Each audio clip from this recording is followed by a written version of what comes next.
Hey folks, we're gonna do some Eberron creature token art. We're creating an adventure for the Eberron setting for Dungeons and Dragons 5th edition that'll publish on DMsGuild. Give me a second here to check my signal. I'm gonna go through my intro spiel and then we'll get to work here in a hot minute. So let's see. Checking my signal here. A B C and 1 2 3 here. A B C and 1 2 3. Cool. That sounds good. All right. If you're catching this after stream in the future, hi. Welcome to the future.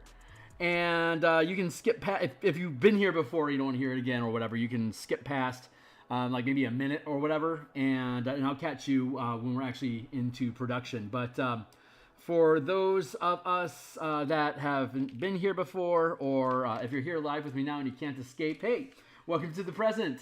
My name is Phil Kearney. I create role-playing games, supplements, I illustrate them, and then I publish them online. I've been focusing my attention on Dungeons & Dragons 5th edition for the past 5 years. There are a slew of links to other work that I've created already that's published on the DMsGuild, which are linked down below. They all have extensive free previews, and if you're here for artwork, there's probably about 150 different illustrations that are amongst the books that are just linked down below. If you do a search for my name, Phil Kearney, on DMsGuild as an artist, you'll find about 97, I think it was 97 this week, different products that my artwork has been in so far. So I'm really happy about that. I'm glad people are enjoying the artwork. If you're here specifically for artwork, you can open up any of those links down below. They have extensive free previews, so you can look at the artwork that is inside of it. If you're on a desktop, there'll be a link that says full preview underneath the book cover. If you're on a mobile device, there'll be an eye icon on the right-hand side of the screen. So whether you pop open the eye or the full preview link, either way, it'll open up a PDF. You can flip through the full preview cover to cover on all the stuff that I publish on DMsGuild. So you can check that stuff out. If you're here for D&D itself, I make things for both DMs and players. I'm a forever DM. I run campaigns in 5e from level 1 to 20 in about 200 to 250 hours, and then we start over a new campaign.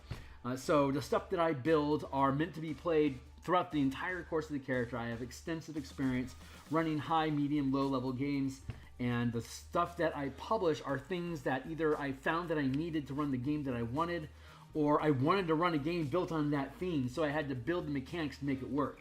So the adventure that we're working on right now, Crystals of Abar, Eberron is my favorite setting. It has been my go-to default setting since it came out like in 2005-ish. Love it. So that's where I like to run and play, and I'm thrilled that it's on the DMsGuild, that I can create official, actually create content for it that's not so much official as it is just capable of using the IP of the Eberron setting on the same website where Eberron setting content is sold, and that's a big thrill and honor for me. So if you like this stuff, consider picking it up, purchasing it. Another great way to support the channel is I just posted I'm live on Twitter, so if you're still on the Twitter X platform, you can follow me at Phil Kearney. Otherwise, absolute best way right now to help build the channel is we are trying to get to 500 subscribers. It will be a long climb. It is worth the effort, and nothing worth achieving is ever easy, so I don't mind the slog. But if you think the stuff is cool, you want to see more of what we're doing in the future, like, subscribe, hit the bell icon, keep up with me, because we're working on multiple books. We're here 6 days a week, working on 3 or 4 different projects, and we're just about done with a few of them. So we're currently at episode 179 of this stream. So that is going to, we created this book cover back around episode 40, so you can jump into the Wayback Machine of the playlist. That is linked in the description down below to see the full list of the playtest, the playlist that this is in, creating all the maps, all the creature tokens, and we're working, it's a 3-act adventure. We're currently working through edits on the 3rd act. Once that's completed, the Spelljammer book that I work on in the mornings, Monday through Friday, to do artwork for that book, post page layouts. Once that book publishes in January, this book will move forward into my morning slot. So we'll be working on Eberron art Monday through Friday in the mornings. And once the adventure's text is finalized, then we'll be doing page layouts, and you can see how all the art and page layouts and tokens and everything fits together for us to build the adventure. And once it's done, we'll drop it into a PDF, seal it up, and post a link to the description down below. So, yeah. So today we're making creature token arts. I'm sorry, I'm picking at a hay nail here while I'm talking. So let's see. Let's get the book cover out of the way. We're creating tokens for all the creatures, NPCs, villains that are in the adventure. We've built NPCs for the. We built tokens or like profile pictures, character illustrations of the NPCs that provide you plot hooks to be in the adventure in the first place. We are also in the process of creating all the monsters and creatures that you'll encounter during that adventure. We've created all of the significant maps. Now we're just building small little random encounter maps that are optional content in and out of the game. This is an 8th level adventure. Hold on. Hey now, thank you. This is an 8th level adventure. You could theoretically start it as early as 6th level and run the campaign for about 40 hours and give the characters a couple levels if you want to. Or you could just run it as a one-shot, where the characters just gate into the final dungeon and start doing a treasure hunt or an assassination mission, whichever one is on your to-do list. So it could be on both. It just depends if everyone has the same goals or not. But so we created this guy. I actually lifted this up and pulled it out as a separate document because it's more of a Warforged, like a Fireforged, Warforged. It looks more mechanical than necrotic. So I'm actually going to spend a little time here.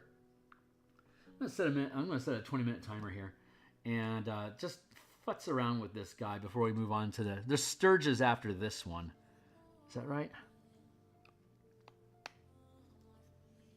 I have a Revenant I need to do because I accidentally created Captain Carl. So let's go down here and let's do this, and let's call this the Revenant. So we'll go back and we'll work on the Revenant.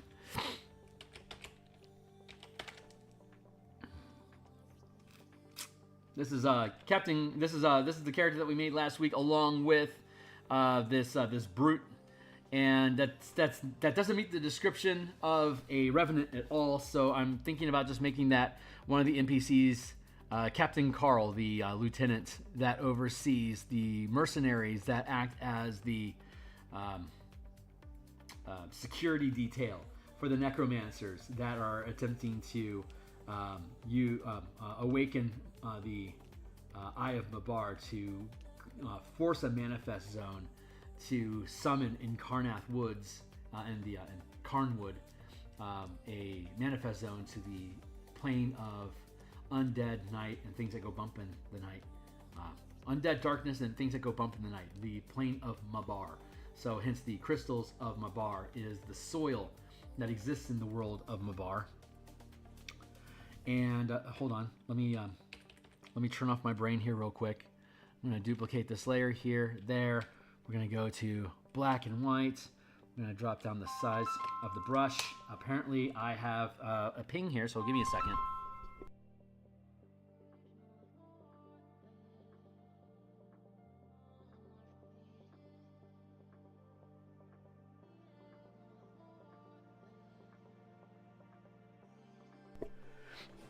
Sorry, random call coming in while I stream.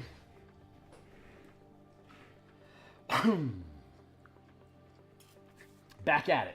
I made a duplicate here so I can start hemming at this frame to take it out of this Warforged space and make it more undead. So let's go through that process now of just basically building out ribs for the beast here.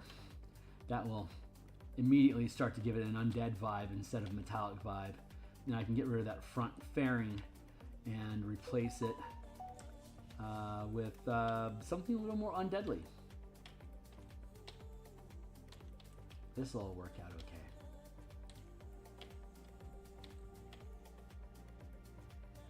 There.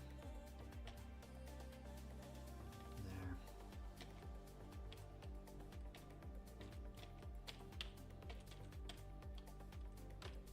Wrong button. Thank you.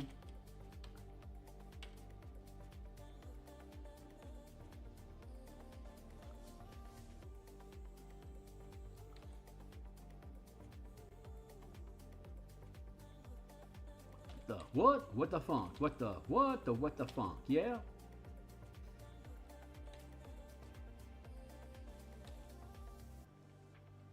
What the what? The what the funk? Yeah?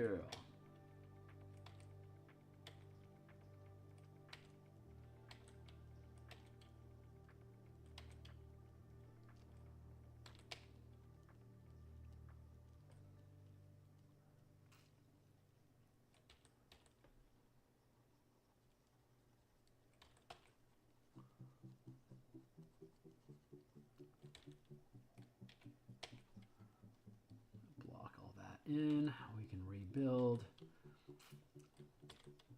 here like that. The clavicles. Clavicles. We can paint over the clavicles with the pauldrons.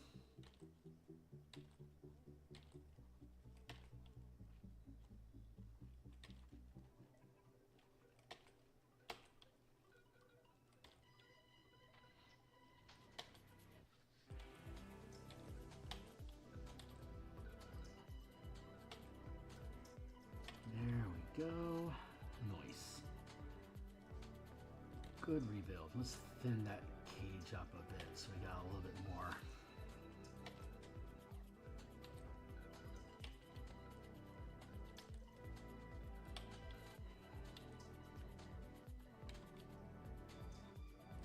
Do like that.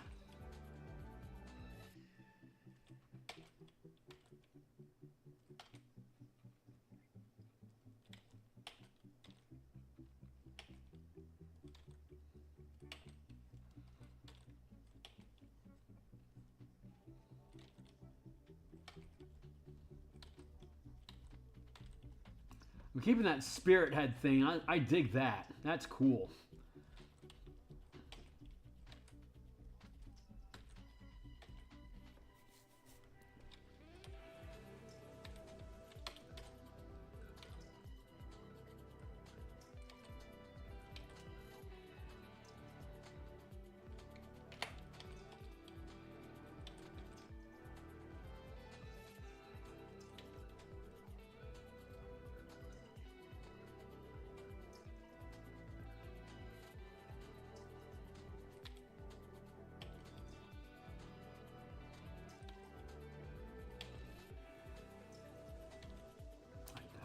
Easy peasy.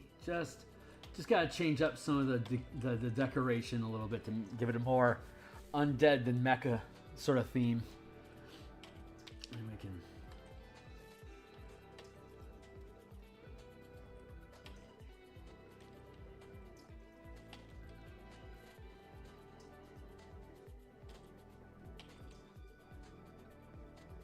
drop it in there.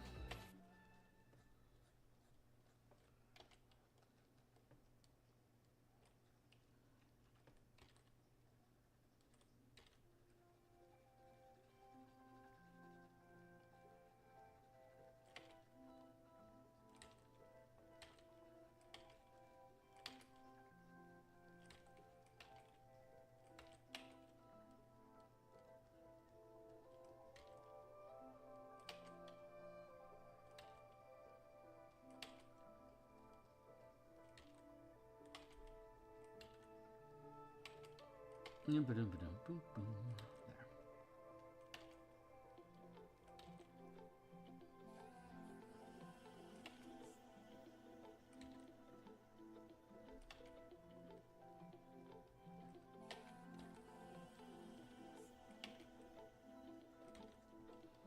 There. That was easy enough. That looks far more bonely.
Good, good.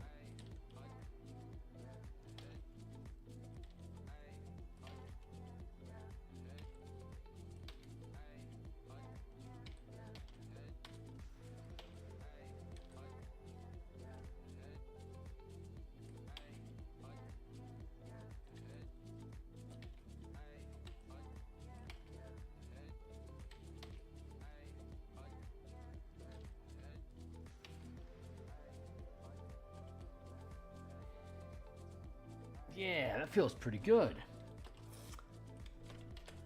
All right, we're gonna leave that like that. And that's a right proper Bone Knight right there, though. Good with it. By God, yeah, I'm good with that. All right, let's conceal that. And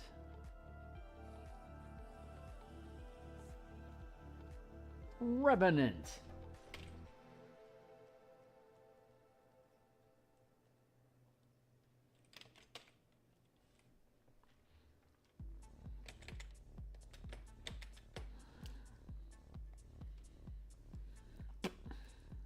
Hangnail's just absolutely driving me nuts. Scraping around whatever I'm trying to draw. Don't have any tools on hand. There. Call that done for now. Boom, up with a Revenant. Let's make a more sinister Revenant here. I'm just gonna let the thing do what it do, go where it wants to go, and we'll see what we end up creating here. So my job is to turn off my brain as much as possible and to let the art do what it wants to do. Regardless of what... Oh, I can see something there already. So I'm letting these things kind of spin around, and I'm letting my acid-addled brain just kind of like see something.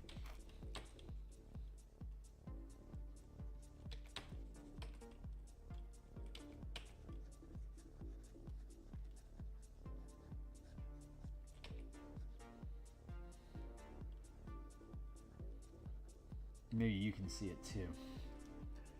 What was that little hiccup that just happened there? That was weird. Huh.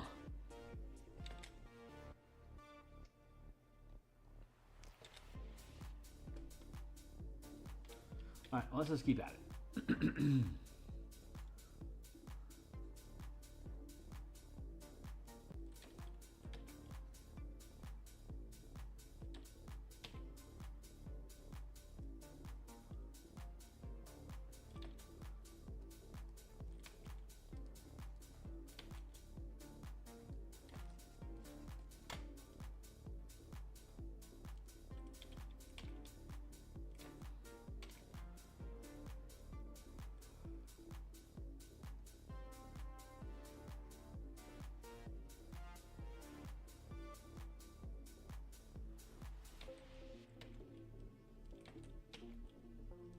Just kind of letting the shape kind of shape itself. It's not unlike the process that AI like DALL-E or Stable Diffusion, it's kind of the same process that those go through, where they have a vague idea of what it is that they're attempting to do, and depending on how much rendering is requested at the time, it will just dig into more specific space and carve out and then detail more and more region of the space in the composition. So we are not unlike that.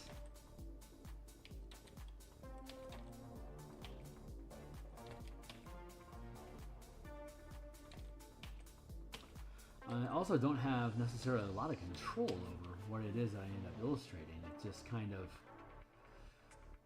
comes, it just kind of manifests. You know, I just stay out of the way and let my reflexes, like the instincts and what's the word I'm looking for, the muscle memory that I have of artwork that I've produced. It kind of can take over and just run on autopilot, right? And in that sense, it certainly takes longer to render than Dolly or whatever would. Get out of the way.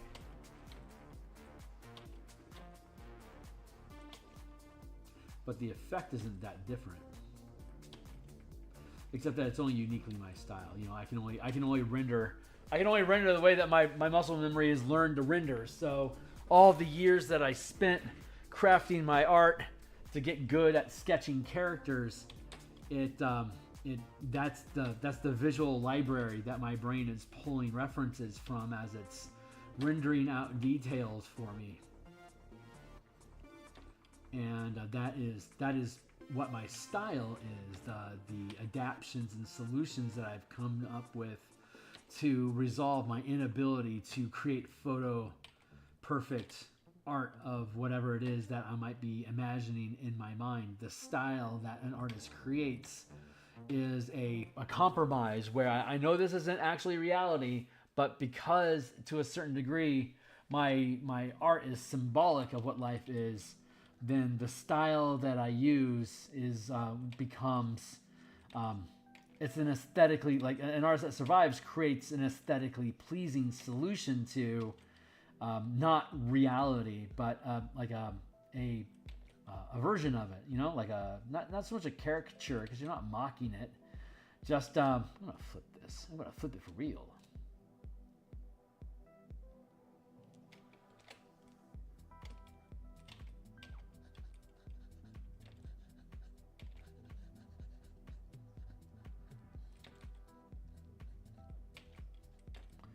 But if it's not photo perfect, then it's expression. It's an expression. It's a translation. It's a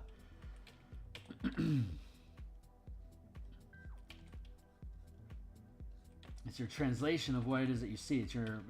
That's your art. Your art is rendering the reality that you see, or allowing the craft to create an image that either stirs reaction or as an illustration creates something that you can identify and imagine interacting with. So we're creating a revenant right now. And revenants are basically undead with spooky eyes.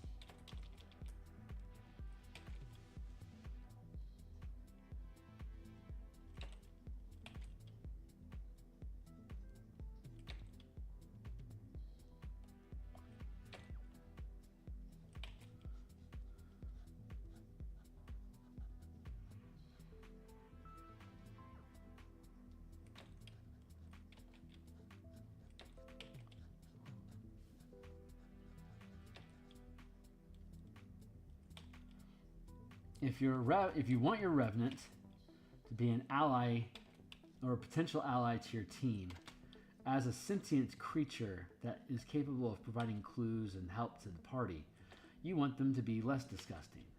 The more you want them to be enemies and just an antagonist or a foe to the team, the more gruesome you make them. And if you subvert it, then the more appealing you make them, the more the team will feel inclined to interact with them. And the more repulsive you make them, the less inclined the team is to want to interact with them. This is the way of preference bias. Players don't want to mess around with ugly things. Players want to mess around with pretty things. So things that you're meant to have conversations with, player make pretty, or DM make pretty. And if players should kill them without having to feel too bad about it at the end of the day, DM make ugly. Oops, I don't have my free transform. I don't have these things connected.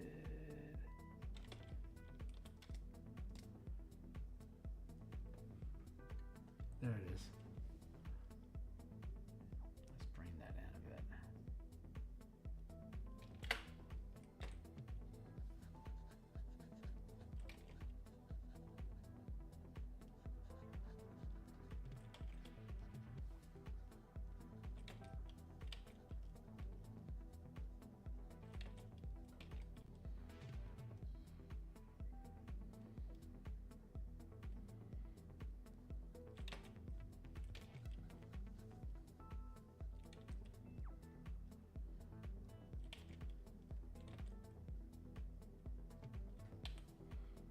Nothing says I'm undead like an inward twisted foot.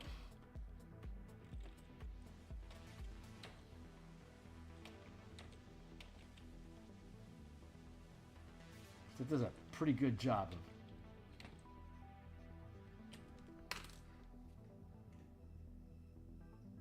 I feel like a thing happened. No. Cool. 2, 1. Timer. Beep. We got about an hour and 20 minutes. We'll play around for a while.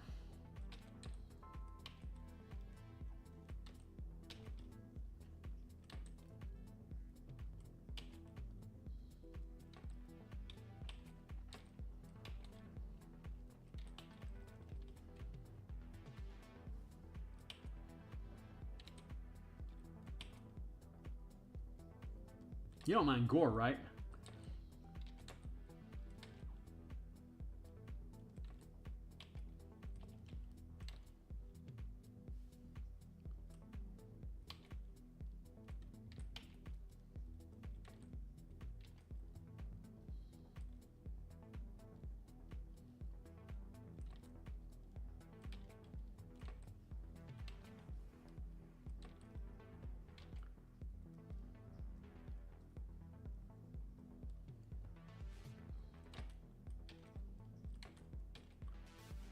Well, he couldn't have been dead for that long if he still has organs.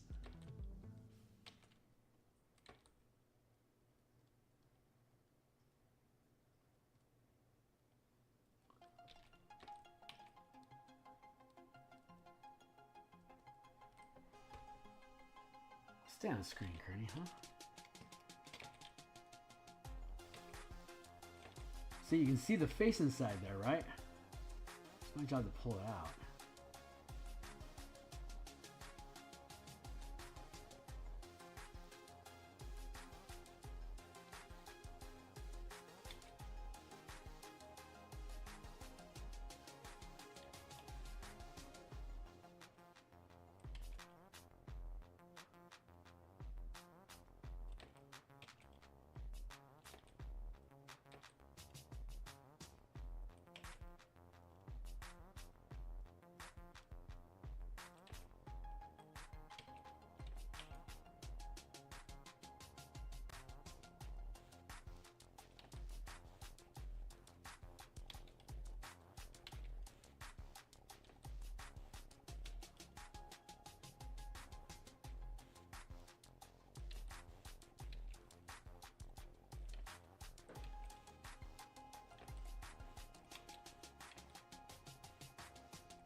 I paint 6 days a week.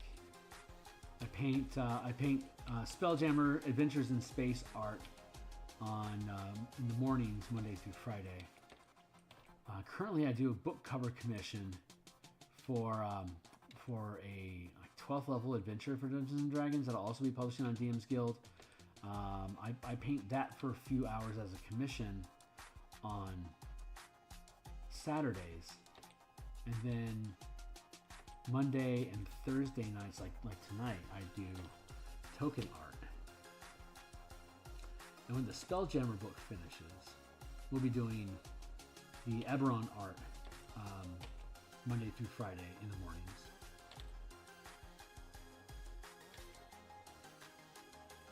And we'll be making a campaign for Spelljammer for my home table. My home table is 20th level right now, so they're going to be wrapping up their campaign pretty soon. And we're going to then transition into what looks like a Spelljammer campaign. So I need to build an asteroid belt point crawl toolkit for them to be able to adventure in. So I'm going to build that like we do Eberron here on Mondays and Thursday nights right now. We'll eventually transition to building that campaign, like the tool set to make that campaign run. That'll be on. Yeah, that'll be Mondays and Thursday nights. Saturday, we'll continue probably working on Spelljammer art until it's done. And once that is done, we'll be gearing up a playtest campaign. We already did playtesting for Spelljammer and went great, which is why we moved forward with building that book. The next thing we're going to do is a playtest for the Martial Powers book that I do development design work for.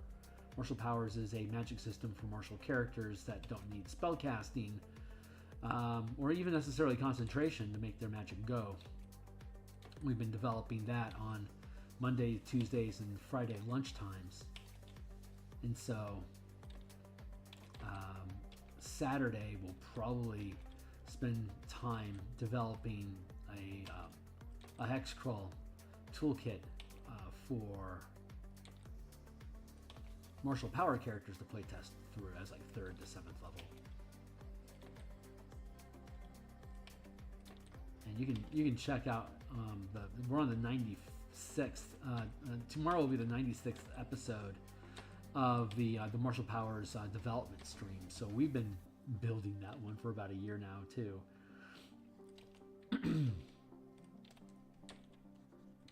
All my shit takes forever to build, but that super slow cooking allows us to make sure that we don't move too fast, have time to test everything out, make sure it makes sense, to look at all the possible problems that you could have, and find sensible solutions to make sure that the supplement works as well as possible.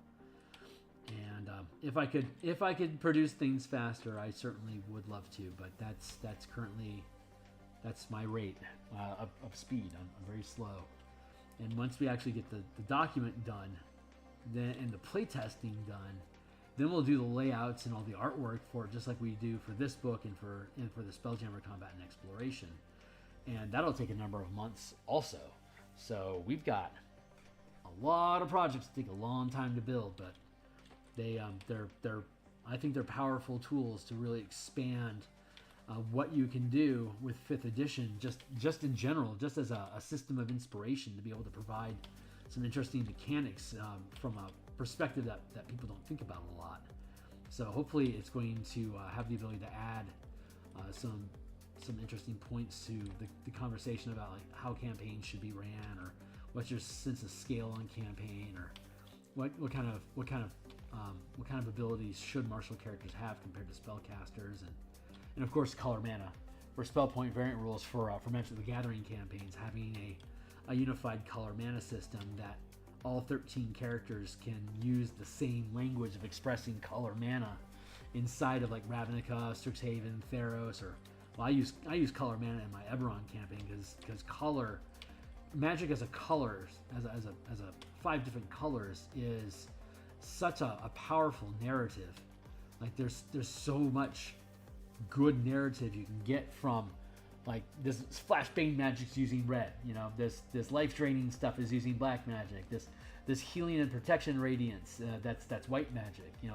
This color identity feeds into the narrative that helps crystallize for the players at the table what is actually going on, and if they know color mana, and after playing in a campaign with color mana, they can't help but learn it. Hold on, I'm going to do a measurement thing here.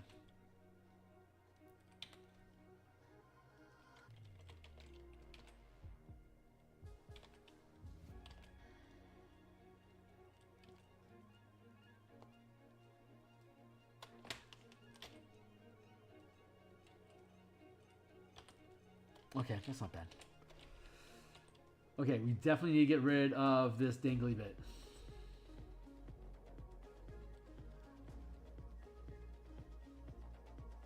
Because all art leads to penises.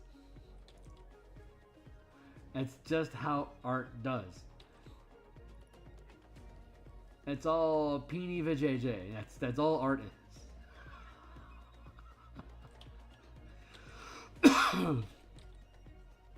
So if you keep that in mind, you can find them and make sure that you resolve the art so that it's not such a and not an accidental guffaw, that if you guffaw on purpose, because you're looking for it. You know that all art leads to Pina Vajayjay, so if you know that is your destination, you can hopefully stop the ride before you get there. You know, by remaining aware of where you're at in your process, what it is that you're doing, and take a look at things now and again, just to make sure you're on the right side of history. You don't accidentally nuke yourself into oblivion.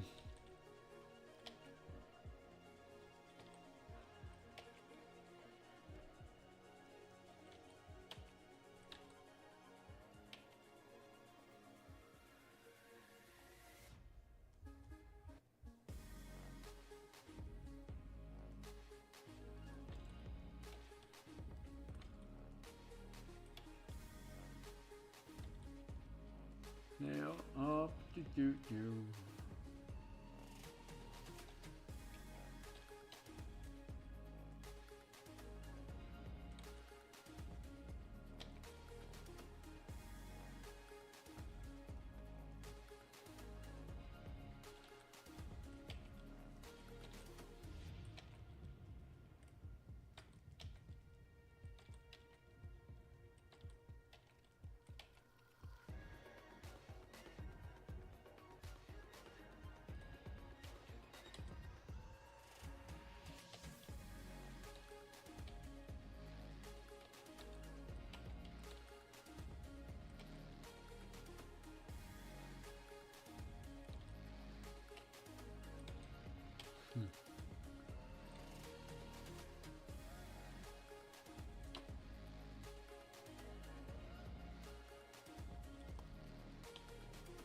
We're going to skew that arm into the socket, and then we're going to skew the rest of the arm away. There. Just like that.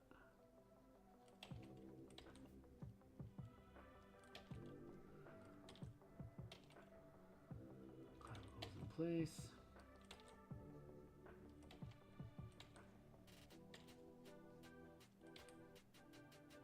Similar here.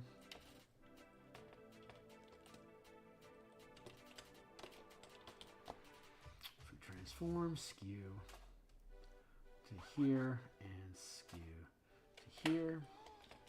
Lift, press, drop. Perfect.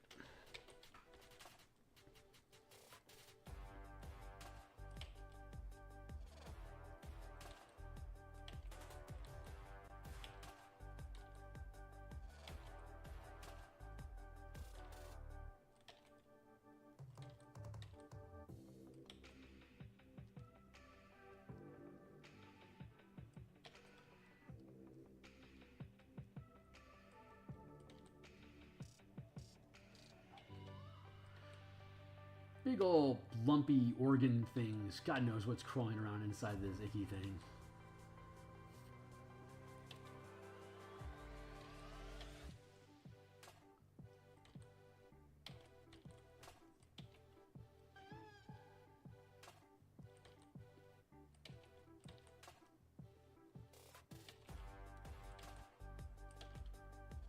I really enjoy zombie flesh stuff. It's fun.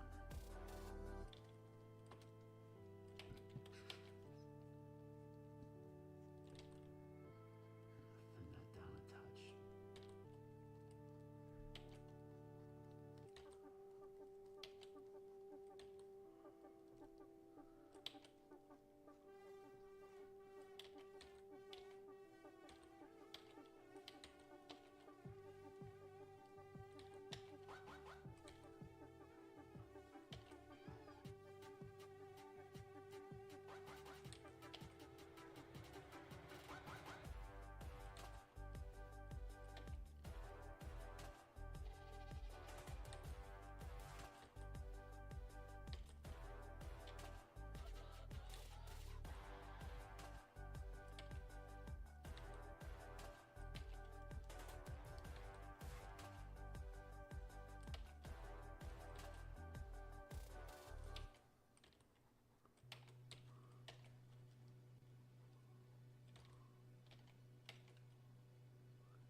And take this whole arm here, since it looks like I have this Looks like this clavicle doesn't work right. So I'm going to pop that off joint. Just have it hang out there. So that causes the entire shoulder to slump.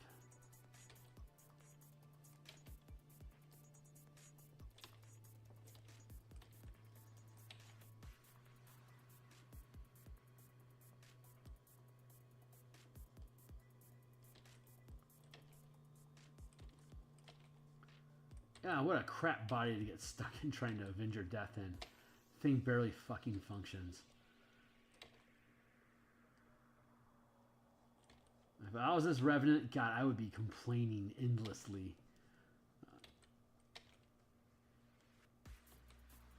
I thought dead was being bad. How about coming back in a shit body like this?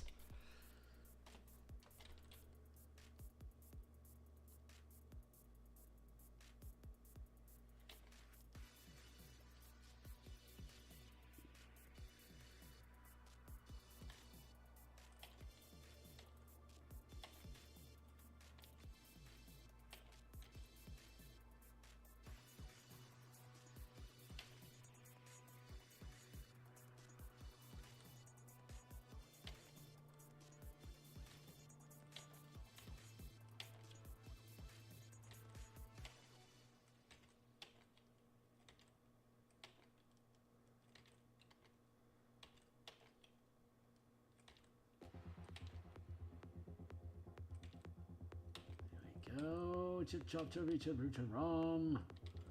Charam charam.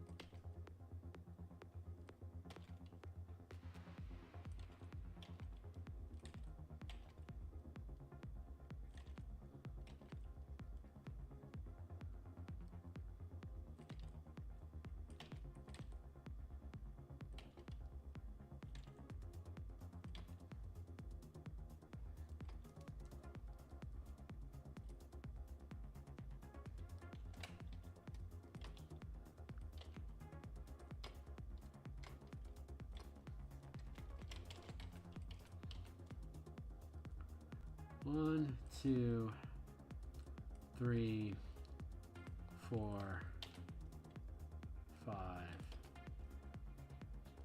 6, and a bit. Close enough. It's pretty good.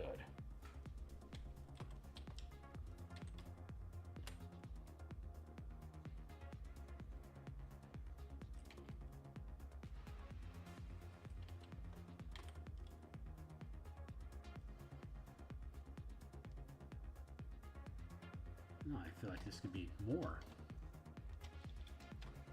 what it is.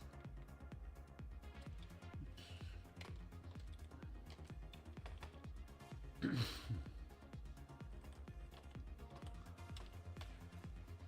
do that. Let's drop. Let's drop that weight. Center of gravity a bit.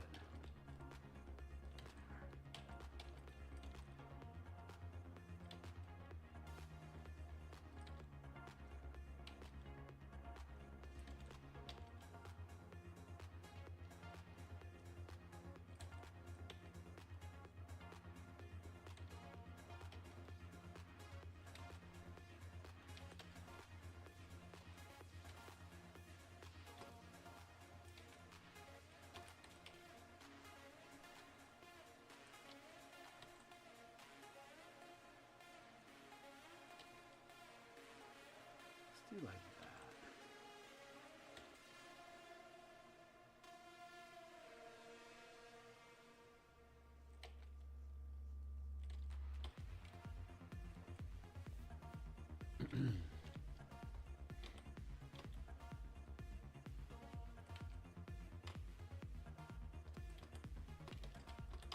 Let's do that. That. Pull out there.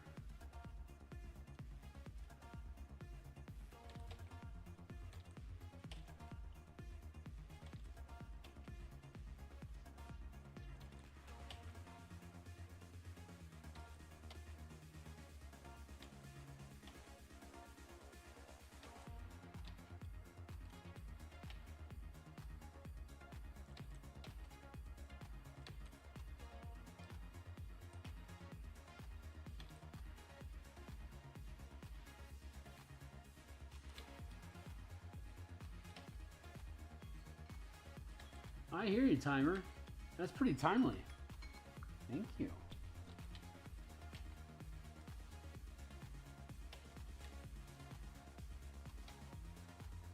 I gotta be careful about how I have those organs hanging. It's gonna get me in trouble.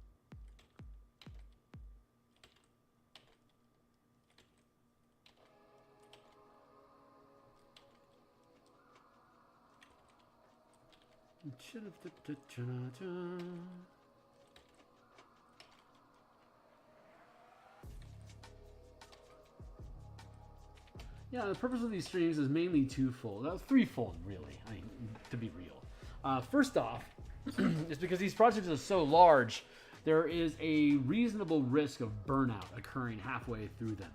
So if I build myself expectations, schedule, and audience for me to get work done, I can guarantee I can at least get something done on schedule every day. So that alone eventually inches you to finishing something. You can only work so many days if you work every day till something is done. So that's a start. There is also maintaining hype and excitement for the project.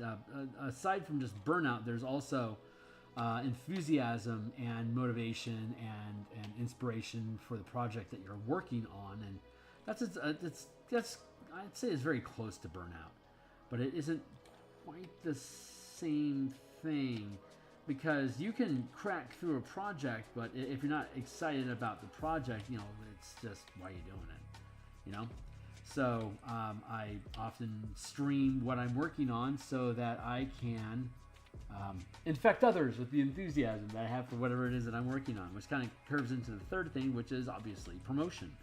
Of the more I can talk about and show off what it is that we're doing in any particular book, the more we can show the end results.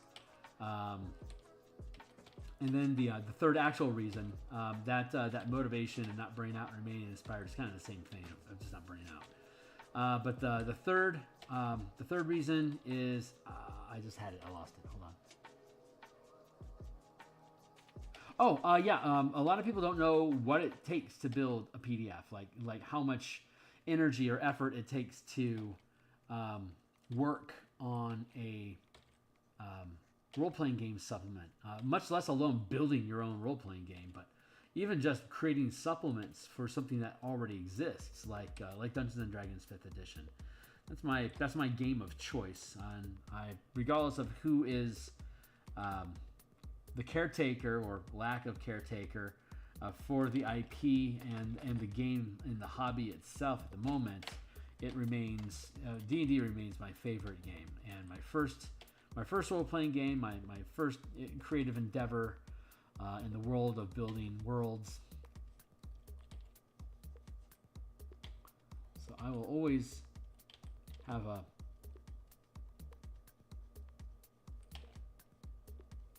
a preference towards, like, if I can make whatever's going on with D&D, if I can make it work, I want to make it work, because it's where I spend my time. It's the game I play. It's my hobby within a hobby. Within a hobby.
muck up this limb just as much, and then we can move on to the Sturges.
Aha.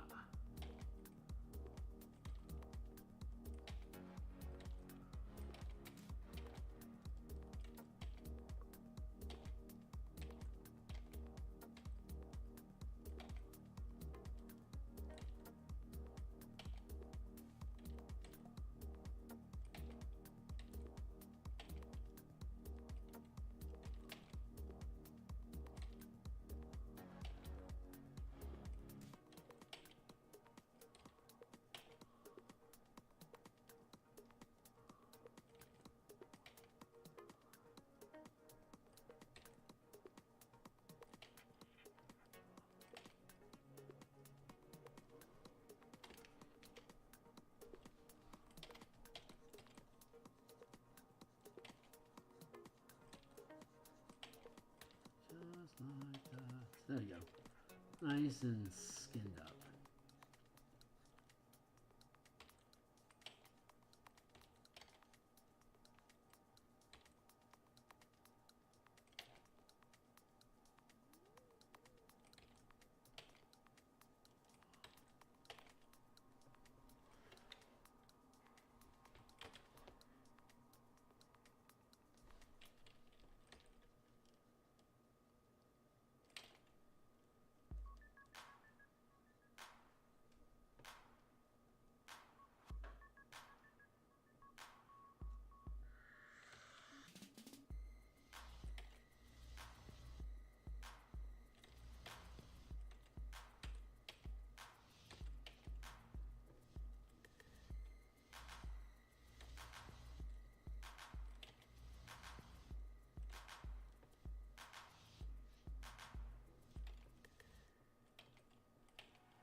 That hip bone action, that's good stuff.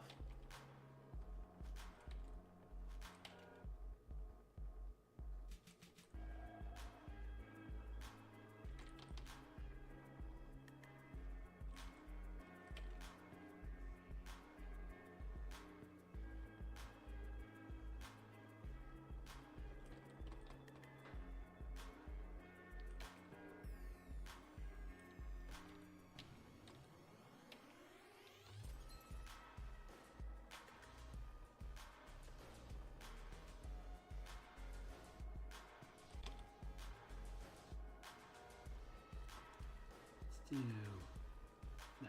Let's crook it just a bit.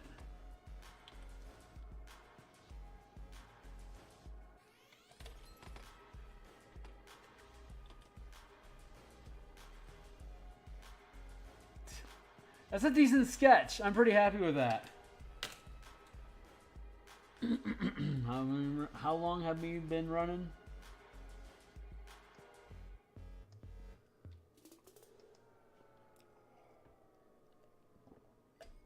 We're going for an hour, so we probably messed around with that for a half hour. So yeah, that's a half hour. That's probably a half hour sketch. So cheers. There's your Revenant buddies. Flame on. Let's get into Sturge. Sturge.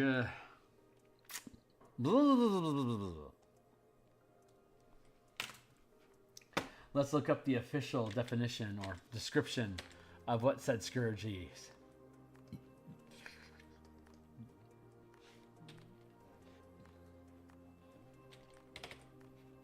D&D Beyond a Bond.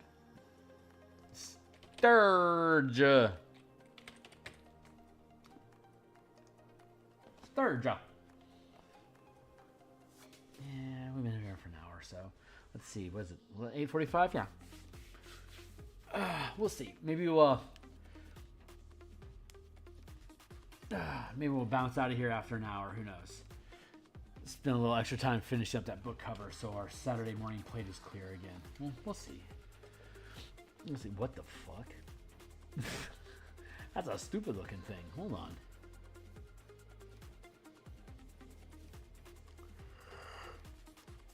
Okay. Tiny beast, unaligned, blood drain. Sturges can detach itself by... Okay, so... Blood drain.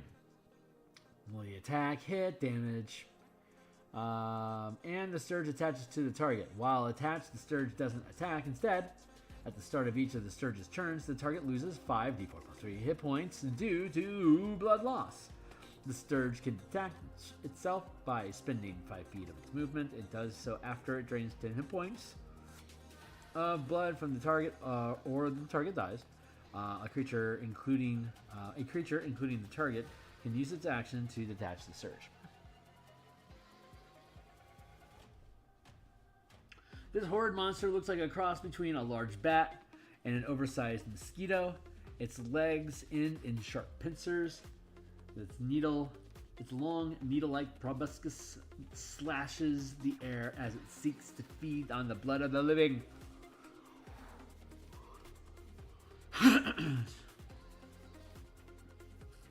Why is that duplicated in an oversized mosquito? Slashing the air as it seeks its next meal. Why did they duplicate that? Oh, do they feed on the blood of living creatures? Because I hadn't seen you mentioning that it seeks the blood of living creatures. God damn. Just filling text to fill text. Pacts of Sturges can be formidable threats, reattaching as quickly as their weakening prey can pluck them off. They don't drain them that slowly. If it only takes 10 hit points and then they're full and they take 5 per round. That's literally 12 seconds. Little danger and small. One of them can kill you in 2 rounds if you're a normal person. Like, it can kill a kid in 1 bite. Blood drain.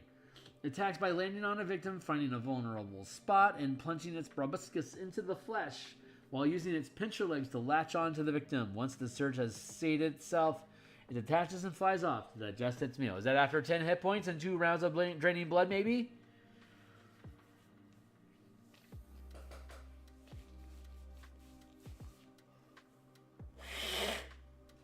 By God. Nice shit description. All right, but we got plenty to go with. So, engage. Let's go, besties. What are you a cross between? Bat, Skeeter.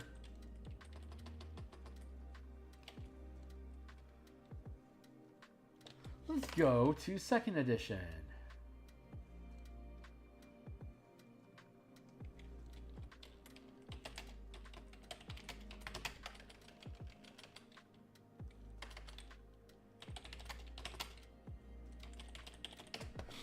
Sturge Monstrous Manual.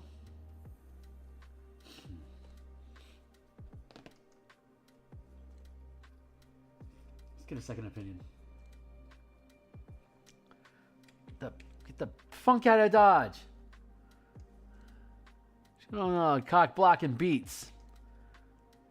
Can't get the fuck out of here. Oh, hey. What's up, Zona? How you doing?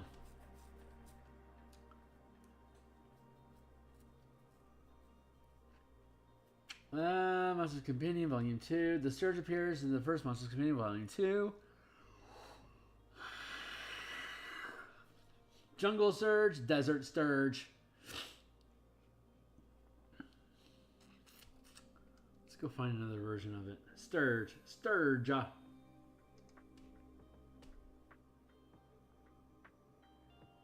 That's specific. 1, 2, 3, 4. Neat. Sturges are bird-like creatures that drink the blood of their victims for sustenance and have 4 small pincer-like legs that use to clamp onto the necks of their victims. They are gross-colored, and eyes or feet are blah blah. Dingling proboscis of the sturge are pink at the tip, painted gray at the base. Wow, that's incredibly specific. Nests like colonies in attics, dungeons, copes of trees. Although they resemble birds, they hang upside down while sleeping, indicating sturges and closely related vampire bats. Sturges can breed in captivity, blah blah blah. Ecology, sturges have a cute sense of smell, blah blah blah. Gorgeous up on draining blood, sleeps, snuggle sturge. Okay, fine. I like that illustration. Alright. Clickety clack. What's going on, my guy?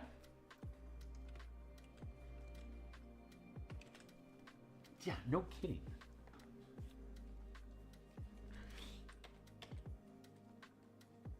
You got that right, my dude. Sturges are freaking threats, man. You gotta knock those clowns down. That's actually a decent first level adventure to go find and get rid of a nest of sturge in the forest. Like if you stir up a swarm of like hibernating sturges, they could take out a lumberjack team, no problem. Drop your horses. So if you're like doing logging, we have these just randomly out in the forest, right? So while a team's fucking around and fighting undead or whatever, they can piss off a sturge nest at any time and get swarmed. That'll force them to run back to. Maybe that'll make them run back to the village and stick around for another night. And entice undead to arrive and terrorize everything.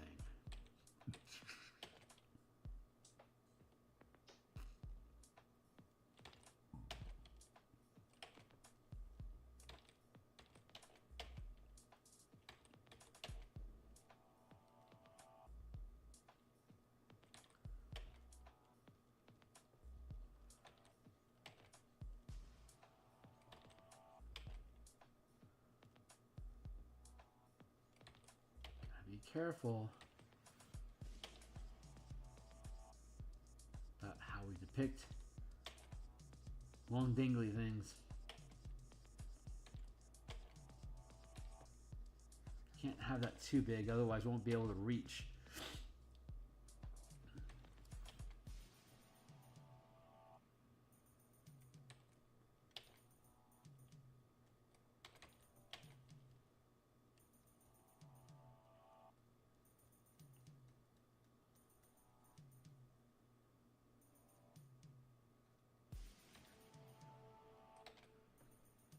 Here and here and here and here.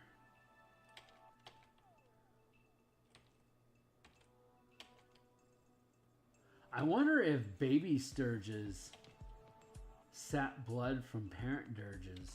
Sturges. Did I close that window? I did. Let's reopen that closed tab and look at the ecology. I remember how second edition now has ecologies.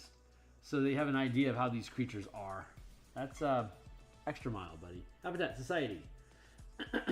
Sturges form nests like colonies, attics, blah blah blah. You can breed in captivity.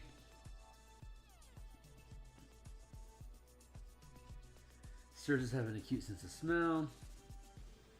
Symbiotically with some evil dragons.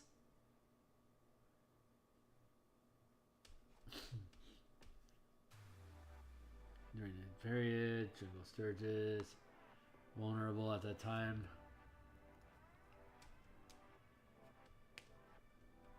Cows and bloody blahs.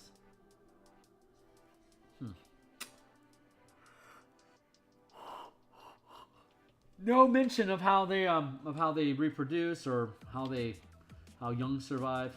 That's probably for the best. I don't think anyone actually cares.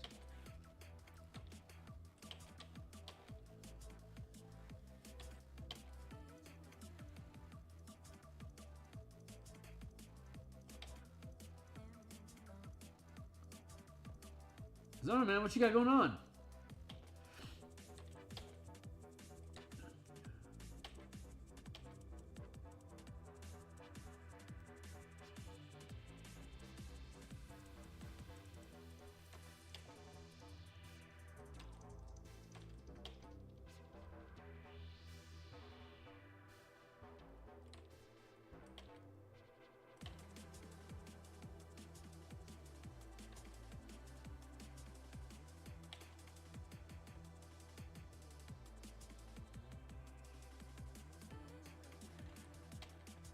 Ugh, that foreshortening is horrible.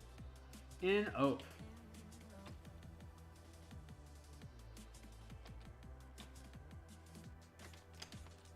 Let's free transform and rotate.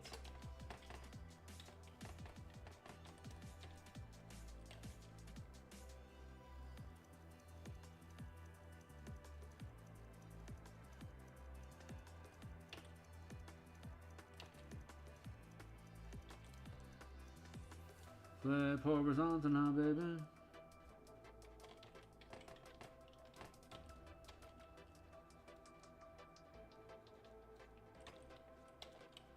God, that looks retarded. You look retarded, sir. Forgive the infraction. Let's do again.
Bloop, bloop, bloop.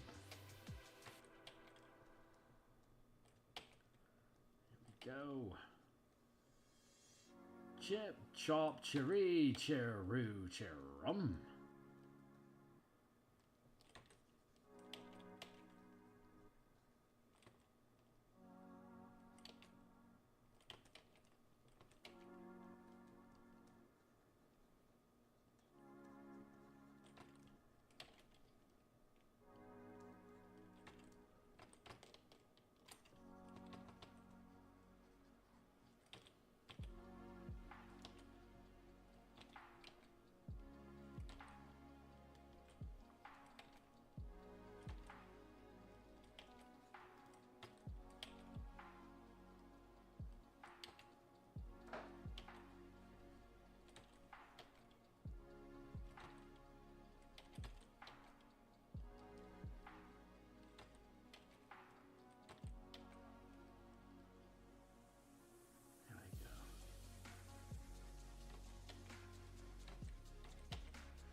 Well, it's looking better already.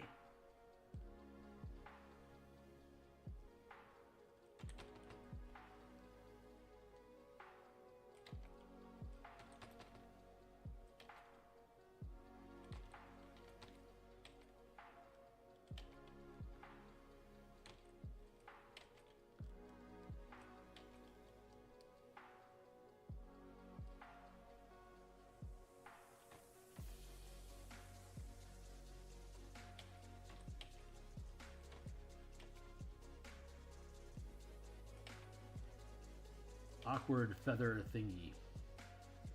For the win! I wanted to have stubby little wings. Just make it look gangly and awkward. Like a bot fly, but with feathers.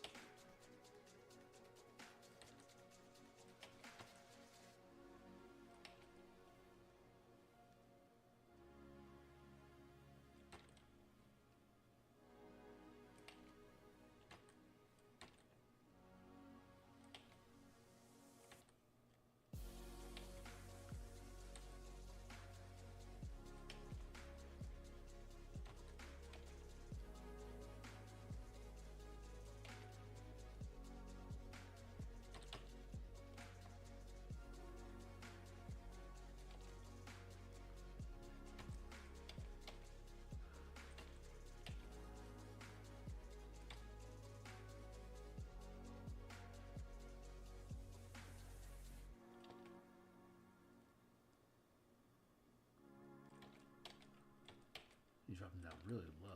Maybe we do that instead, huh?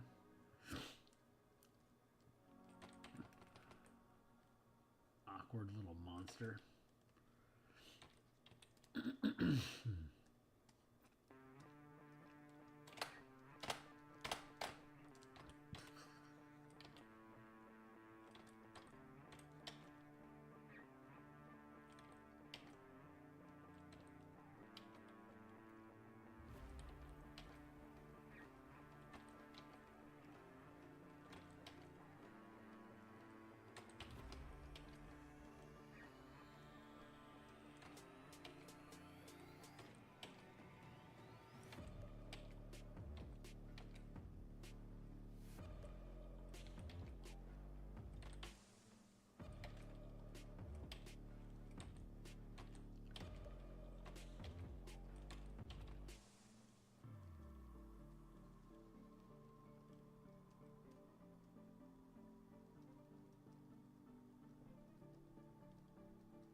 See how I'm using the eraser to create texture?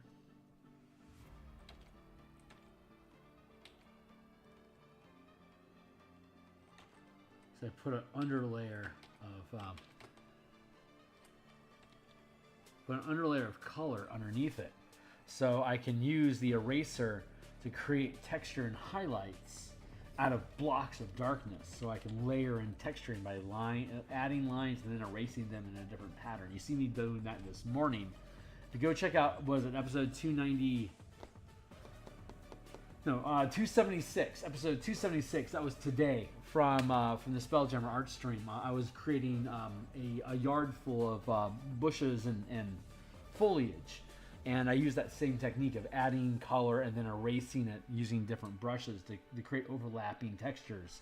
That adds a lot of language and variety to the type of terrain that you include in your art pieces, if that's something that you're into.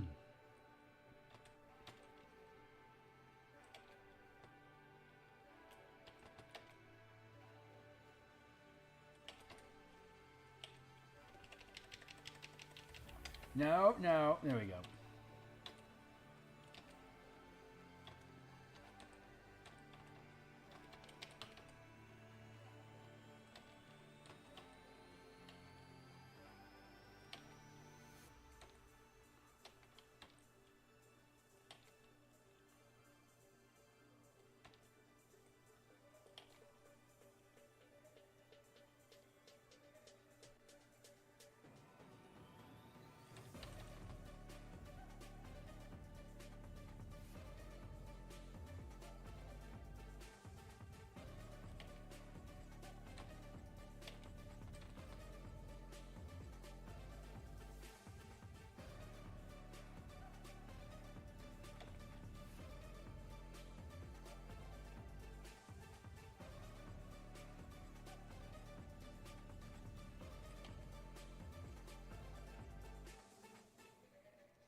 On Raw!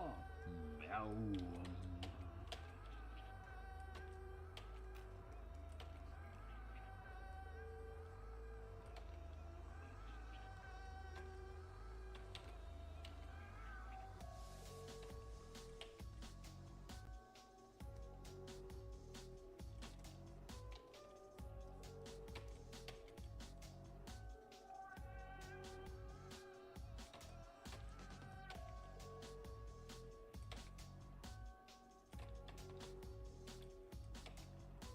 actually needed to paint the Sturge before. I love this.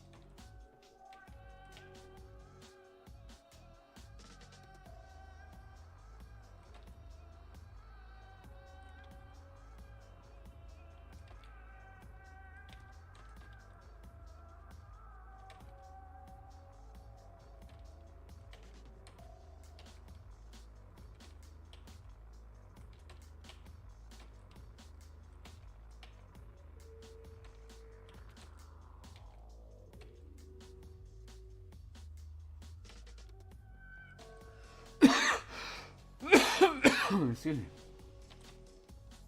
Let's get rid of this.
Ain't looking bad.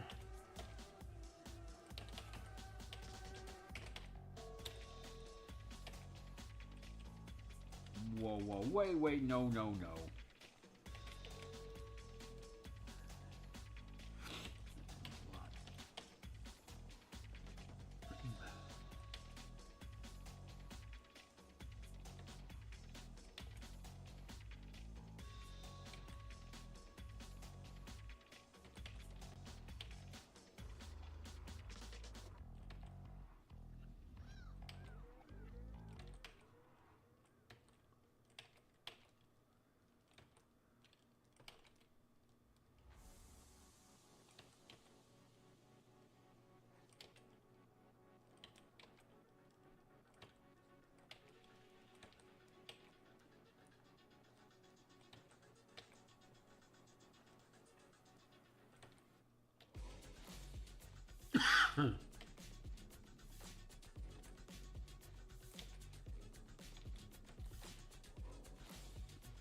It's got some hummingbird qualities to it. I think that's pretty cool.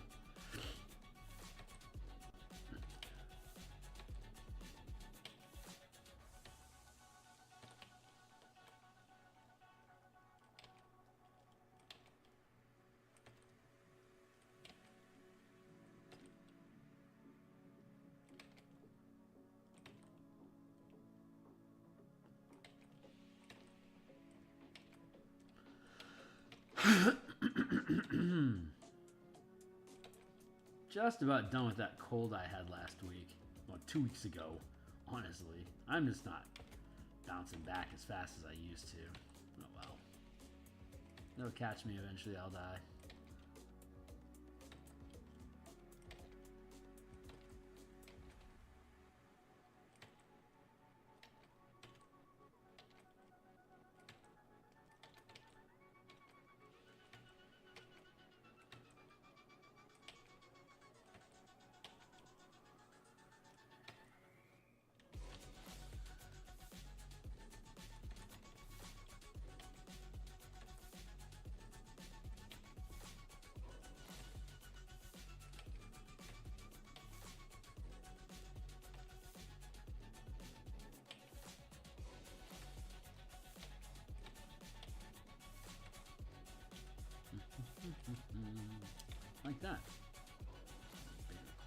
here.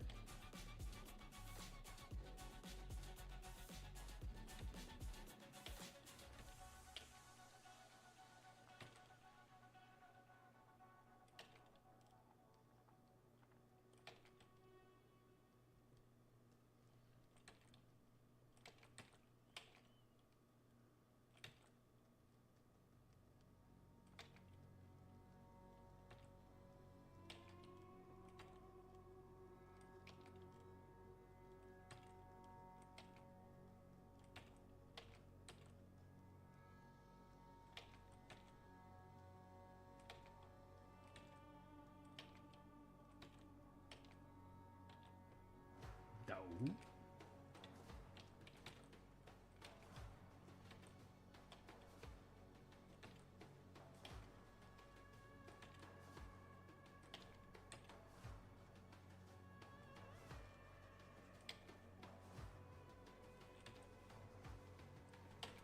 No.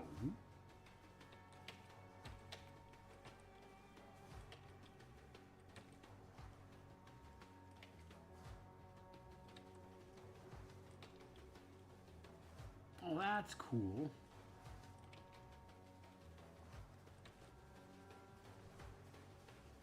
Means connecting kind of like a kite. I dig that.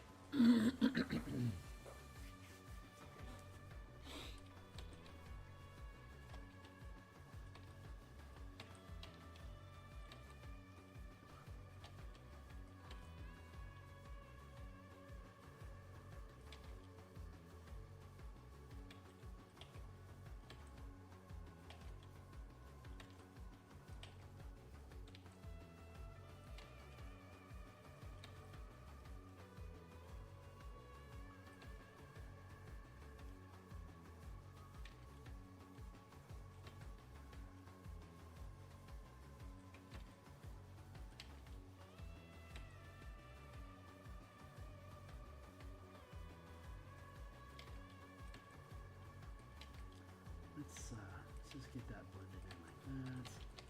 And let's slip this down a little bit so it curves more naturally. Let's clear out this space in here.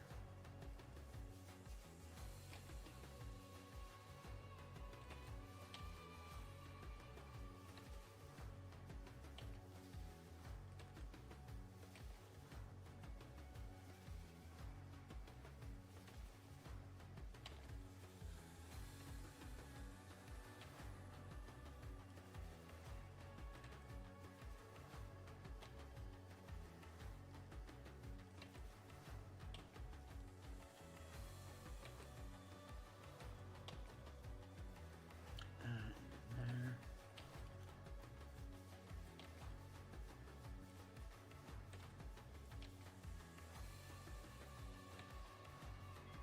Let's clear that out of the way. Make it on the timer.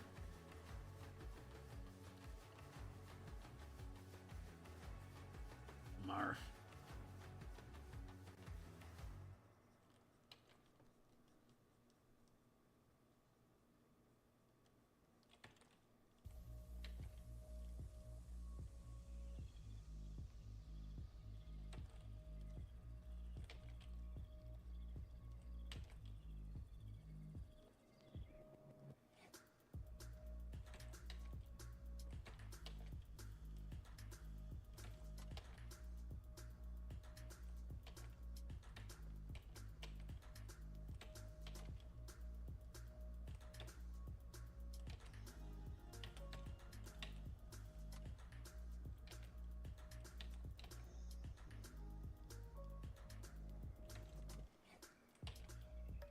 Ah, this might be a workable solution.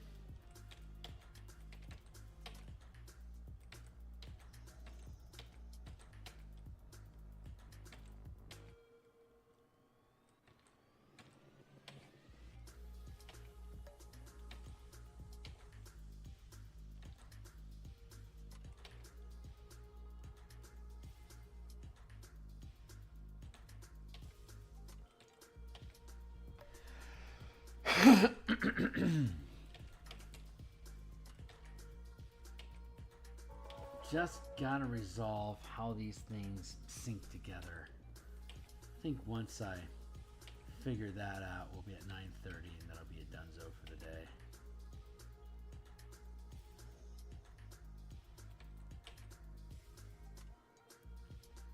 There we go.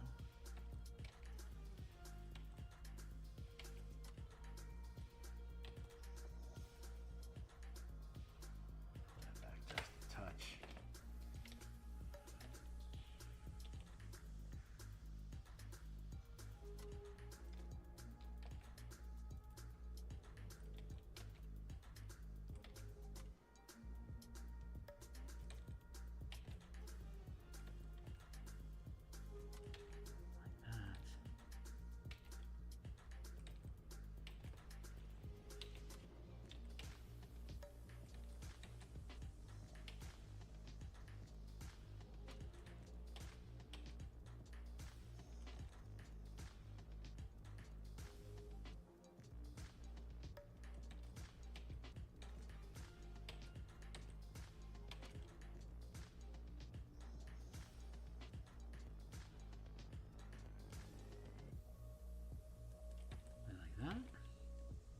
Like right there, man. Well, it's like a bat, so it doesn't necessarily need a tail. That's true. As they said, it is bat-like. Let's see, what about...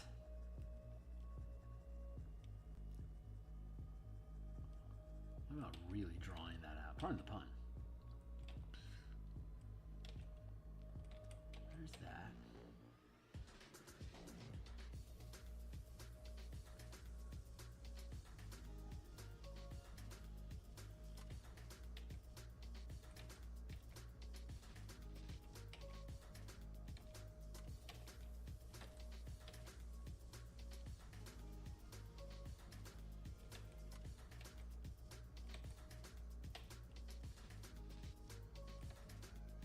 Aha.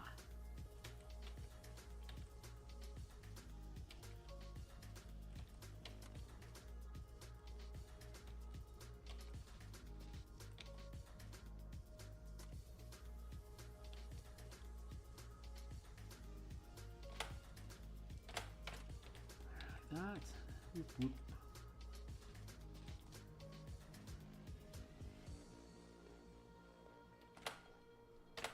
We'll do like that, and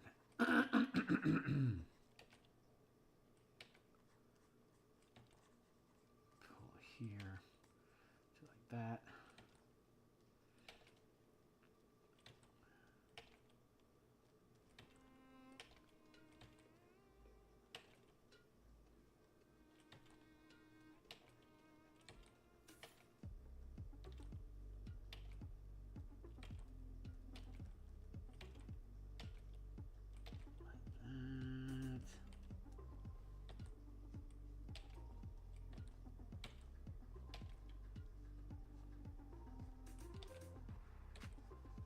All right, well, my gut's telling me that this is where I should end.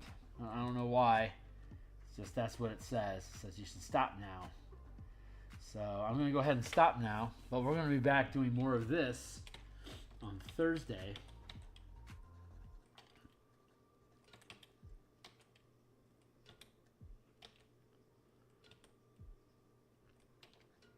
And then we're going to be back tomorrow morning doing more Spelljammer art, starting on a new piece because we finished that half page we were working on. So now we get to work on like something easier.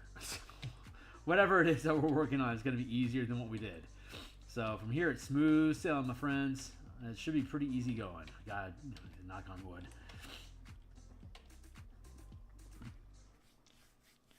I'm going to tilt this out a touch.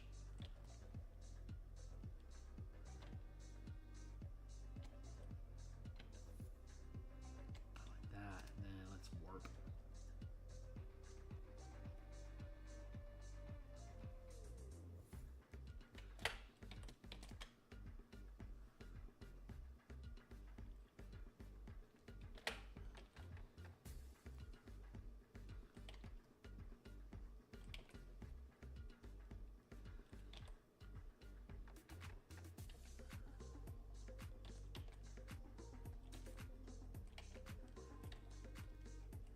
No, it's definitely much more like a bot fly than it was before, but I don't feel like it's finished. So, but it's the music's telling me to drop off. So I'm going to drop off stream here for now. We're going to pick this up on Thursday. Tomorrow we're doing we're doing Spelljammer art as well as more martial powers at lunchtime. So if you guys want to see more of the stuff that we got going on here, best way to do so is to like, subscribe, hit the bell icon, get notifications when I'm live, which is like 6, 7, 8. It's like 9. There's 6, 7, 8, 9, 10. It's like anywhere from 9 to 12 times per week, something like that. So I'm here pretty regularly doing stuff. So I'm gonna go ahead and cut here for now. We've been at this for an hour and a half, so that's good enough for now. So, Zona, thanks for swinging by. Anyone that's out there in the future catching the stream, thanks a lot for taking interest. Looking forward to doing more of this stuff on Thursday. So I will catch you guys then. Laters.